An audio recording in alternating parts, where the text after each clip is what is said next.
नमस्कार दोस्तों, मेरा नाम शुभम त्रिपाठी है।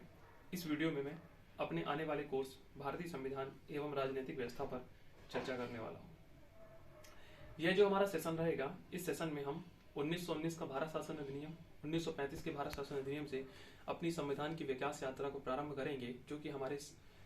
पाठ्यक्रम का एक महत्वपूर्ण बिंदु है।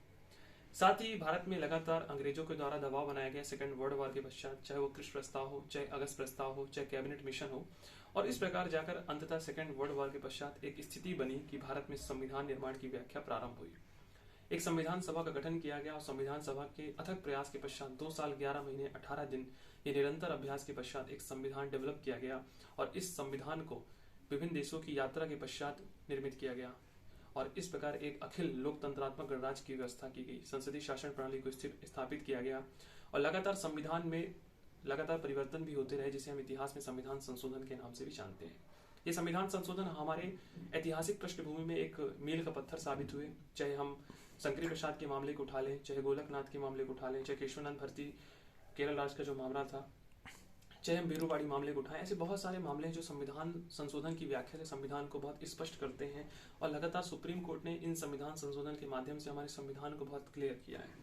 वहीं पर हमारे संविधान संशोधन के पश्चात यहाँ पर नागरिकता के प्रावधान क्या है कि किस प्रकार भारत में कोई नागरिकता को प्राप्त कर सकता है, किस प्रकार उसकी नागरिकता जा सकती है, क्या मूल अधिकार है मानव के, फंडामेंटल राइट्स हैं जिसकी आर्टिकल 32 का सुप्रीम कोर्ट इसकी याचिका करता है, व्याख्या कर रहा है, लगातार 226 के तहत हाई कोर्ट कर रहा है। वहीं पर राज्य के नीति निर्देशक तत्व क्या है, क्या गांधीवाद या समाजवादी विचारधारा को राज्य के नीति निर्देशक तत्वों में डाला गया है। वहीं पर हम स्थायी कार्यपालिका या स्थायी कार्यपालिका की बात करें तो राष्ट्रपति की बात की गई है आर्टिकल 52 में कि किस प्रकार राष्ट्रपति भारत का प्रमुख होगा। उसके पश्चात भारत में मंत्रिपरिषद जिसका प्रधानमंत्री होगा, किस प्रकार प्रधानमंत्री का भारत में शासन प्रणाली स्थापित की जाएगी, एक सरकार होगी, स्थायी कार्यपालिका का जन्म होगा। साथ ही भारत में हर राज्यों में राज्यपाल शासन प्रणाली के लिए राज्यपाल स्थापित किया गया। साथ ही भारत में न्याय व्यवस्था को स्थापित करने के लिए सुप्रीम कोर्ट, हाई कोर्ट को सत्र न्यायाधीश स्थापित किए गए, जिस प्रकार न्याय व्यवस्था सुदृढ़ हो सके और हमारी संवैधानिक यात्रा में जो प्रावधान किए गए थे उनमें लगातार परिवर्तन करने के पश्चात भी जुडिशियल एक बेहतर रिव्यू रहा हमारा संवैधानिक दृष्टिकोण से। साथ ही हमारे सूचियों में भी संवर्ती सूची, राज सूची, अवशिष्ट सूची जैसे विषय बनाए गए हैं जहां पर संविधान पर होने वाले कार्यों को पृथक पृथक किया गया है, जिससे कि कभी भी हमारा जो संविधान है एकात्मक ढांचा होने के साथ साथ भी संघात्मक ढांचा को बनाए रखे। इस प्रकार बहुत सारे ऐसे प्रावधान हैं जो संविधान सभा में